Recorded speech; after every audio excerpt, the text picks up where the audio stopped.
Hello guys, my name is David, joined by Matt and Ali on our new channel Livewire, bringing you weekly gaming and pop culture news. In today's video we discuss what Tom Clancy's Ghost Recon Wildlands could learn from The Division. The Division so far is shaped up to be a great game, although far from perfect. And as we're really looking forward to Wildlands, we're going to see what Wildlands can take and learn from The Division, to make it as good as it can be. We're also going to talk about the mistakes from The Division that Wildlands should avoid. If you've played The Division and looking forward to Wildlands, let us know in the comments below what features you'd like to see implemented from The Division into Wildlands. First of all, let's have a look at what good things Wildlands can take from The Division. Factions and enemy types. One clear way to tell a great story and have new and interesting enemies to face, rather than just the status quo, is giving the players different enemies to eliminate. This works well when including various factions in the game. It allows a player to enter the situation knowing the motivations of the enemy as well as the techniques and abilities they may deploy. This method allows for simple yet immersive storytelling as well as some intriguing combat gameplay. Ubisoft have delivered this in the past, where enemies have different combat styles depending on their affiliation. Yeah, this feature can kind of be seen in Far Cry Primal, the Udam using clubs and rocks to kill you, and the Azila using fire for example. Exactly, but it is even more visible in The Division. There are several factions found in The Division, including the Cleaners and the inmates from Rikers Island. These factions also vary in terms of combat. The Cleaners deploy fire attacks, weapons like flamethrowers and Molotov cocktails, while the Rikers use brutal force and simpler weapons. Yep, and although there is different factions, they're all just as punishing as each other. What I think this does is add depth to The Division, making players think of a different strategy with each enemy. A valuable lesson that can easily be implemented into Wildlands to allow the player to have less repetitive combat situations. Early signs point towards this coming to fruition in Wildlands because we already know that we will come across the cartel common thugs and more elite government protection. It also indicated that these two factions might not get along with each other as well as us, so we could see fights between them like in The Division where thugs, cleaners and Rikers sometimes fight. What we also like from The Division that could easily be brought into Wildlands is a base of operations. Giving the players a home to restore and improve is one of the greatest features in The Division in my opinion. In the game we are constantly out to improve our base and unlock the perks and talents for each upgrade. This gives the player not only an incentive to play the game, look around the map and search for resources, but also allows a place to return to as a foothold in the map. Because you know, when you're tired of being a super secret awesome special forces operative, you sometimes need to put your feet up, knock back and have a couple beers and watch some sports. I don't think you need to spend any more time crying over the Green Bay result, David. It's not going to change. But yeah, with Wildlands seeming to focus more on group adventure, it would be great if they added the feature to share a base with your friends, which is something The Division is currently lacking. Who doesn't want a mountain retreat with your friends to go home? That'd be nice, but they should definitely concentrate on continuing the idea of perk unlocks and upgrades for improving your base in Wildlands. Another concept from Division that we really like and would love to see in Wildlands is outfitting. And by this we mean outfits should be cosmetic. We don't want to have to wear those ugly boots just because it grants more stats. And this is something The Division absolutely nails.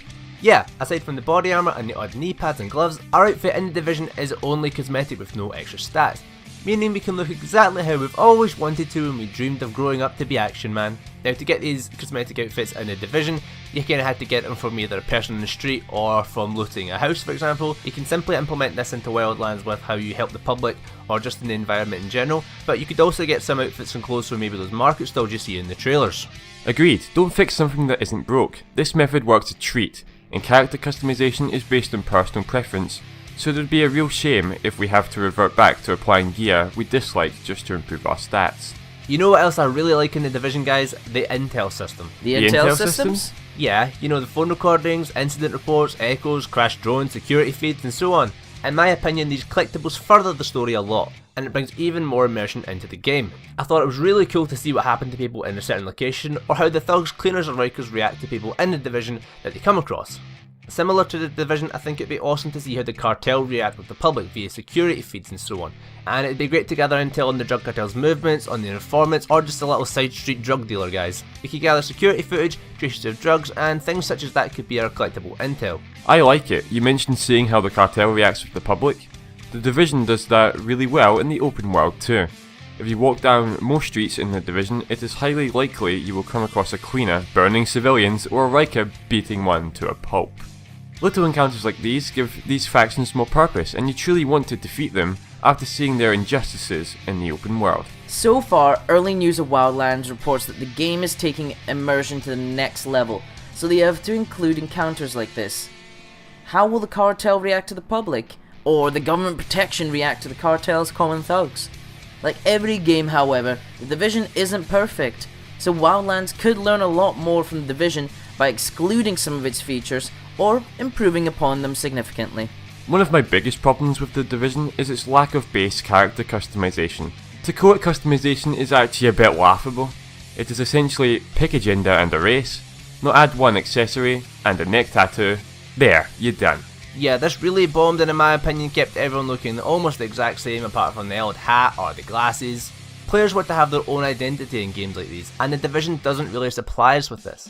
Wildlands isn't a massively multiplayer looter shooter, so players might want to feel more unique because they'll only be coming into contact with their own friends. However, Ubisoft, we are not asking for Guild Wars or Elder Scrolls level customization here, but please give us just a larger range of choices. Okay, I admit it, I just want to look like a super swaggy action man. Speaking of keeping players happy, what would make me happy is returning to a more realistic approach. The Division tries so hard to be realistic, yet the combat is miles away from anything realistic. This might work for the Division because it's a looter shooter, but if Wildlands is attempting realistic authenticity like it claims, then I shouldn't have to shoot an enemy 20 times in the head to kill him. You can't have it both ways, Ubisoft. This has been just a few points that Wildlands could learn from the Division that would improve the game and make it much greater. We are very excited to play this game, and if you want to see us play these games or many others, we have a fun, laid-back, entertainment Let's Play channel for you. You can check it out here.